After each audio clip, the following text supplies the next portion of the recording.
It's time for business news with Richard Southern. And Richard, it's no surprise that we're paying more for things these days, but what is surprising is exactly how much more we're paying. I mean, it's getting a little nuts, don't you think, Erica? Yes. Everything's going up, but we're not making much more money, right? The wage hikes aren't equaling the hikes we're seeing for inflation. That is for sure. We got the latest reading on inflation today for the month of February. It went up another 5.7%. 5.7%. It's at the highest now since 1991. And we're paying more for just about everything. Gas up 6.9% month on month. Gas prices actually up 32% year on year. Shelter costs up 6.6%.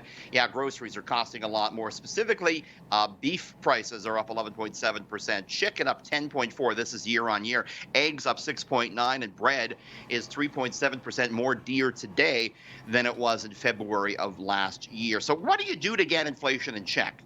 That's kind of the job of the Bank of Canada. It uses interest rates to do that. And 2 weeks ago, the Bank of Canada did hike interest rates and signaled more rate hikes are ahead this year.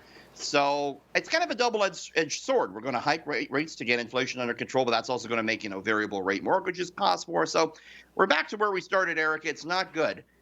Life getting more expensive here. All right, another travel restriction is set to be lifted next month. And of course, that's big news for airlines, Richard. Sure is, and investors bought the airline stocks today.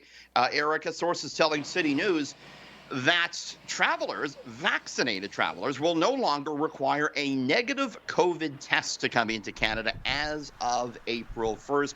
This is something the travel industry had long been pushing for. The travel industry had said, listen, we can't lose another summer season here, so they're happy to see this. Air Canada stock up almost 7% today, $22 and change. Air Transat stock was up 7.6%. The airlines are hoping, fingers crossed, for a big summer, Erica. Yeah, it's a big one. Okay, and finally, Disney workers are getting set to make a statement by staging a walkout, Richard. Yeah, they sure are. This is in Florida, but workers at parks in California are also expected to join in this one-day walkout next Tuesday, Erica. It is, as workers say, Disney's CEO. They accuse him of not publicly criticizing new Florida legislation that critics have dubbed Don't Say Gay. This new bill in Florida prohibits schools from teaching sexual orientation or gender identity in kindergarten through grade 3. Republican lawmakers who had pushed for the legislation argue that parents, not teachers, should be the ones teaching kids these issues. But a lot of people criticizing this, including U.S. President Biden, who called it hateful.